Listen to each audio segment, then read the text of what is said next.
Welcome to Design World's How to Calculate series, where you learn how to apply the most important equations for sizing, selecting, and comparing linear motion and motion control products. In this session, sponsored by SEW Eurodrive, we'll learn how to calculate the continuous and peak torque values for servomotor applications. One of the most important tools for sizing a servomotor is the motor's torque speed curve, which shows the combinations of torque and speed that the motor can produce in two operating zones, continuous operation and peak or intermittent operation. To prevent thermal overload of the motor and the drive, it's important to ensure that the application remains within the continuous duty zone of the torque speed curve during normal operation, and that it falls within the intermittent duty zone when peak torque is required. The continuous duty zone represents the combinations of torque and speed that the motor can produce indefinitely without overheating. Because servo system move profiles are dynamic, requiring a range of speeds and torques throughout the move, the application's RMS torque is used to determine whether the motor remains within the continuous duty zone of the torque speed curve. The RMS, or root mean square torque, is the amount of torque that, if applied constantly, would result in the same amount of motor heating as all the various torque requirements of the application during its move profile. This includes the torque due to acceleration, torque due to constant velocity, torque due to deceleration, and torque during dwell, which can typically be assumed to be zero, unless the application requires torque to hold a load in place against a force.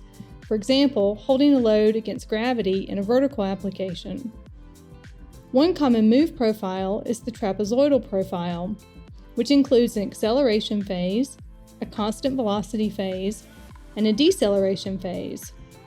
There may also be a dwell phase during which there's typically no torque required. The torque required during the constant velocity portion of the move includes the amount of torque needed to drive the load, the torque required to overcome any preload in the bearings or the drive mechanism, and the torque required to overcome any additional friction in the system, for example, due to support bearings or seals. The torque required during the acceleration part of the move includes the torque required during constant velocity plus the torque required to accelerate the load. The torque required to accelerate the load depends on the total inertia of the system and its angular acceleration. The system inertia includes the inertia of the motor, which at this point will need to be estimated since a specific motor hasn't yet been chosen, the inertia of the drive mechanism, such as a ball screw or a belt drive, and the inertia of the load.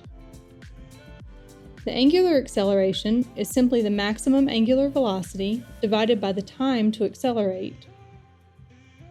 The torque required for the deceleration part of the move is simply the torque required for constant velocity minus the torque required for acceleration. The intermittent or peak duty zone represents the highest amount of torque the motor can produce at a given speed for a limited amount of time, typically a few milliseconds, as specified by the manufacturer. To determine whether the application operates within the motor's intermittent zone, we use the peak torque, the highest amount of torque the motor will need to produce during its duty cycle.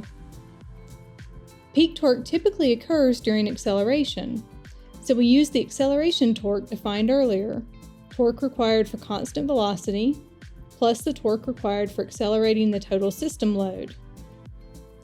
A servomotor's maximum torque is limited primarily by heating due to the amount of current required to produce high torque. Therefore, the main risk of operating outside the continuous or intermittent duty zone is thermal damage. And because the voltage and current supplied by the drive affect the amount of heat produced by the motor, torque speed curves are based on specific motor-drive combinations. So keep in mind that using a different servo drive can change the shape of the motor's torque speed curve. For more information on servomotor sizing and other motion control topics, visit motioncontroltips.com or designworldonline.com. Thanks for watching.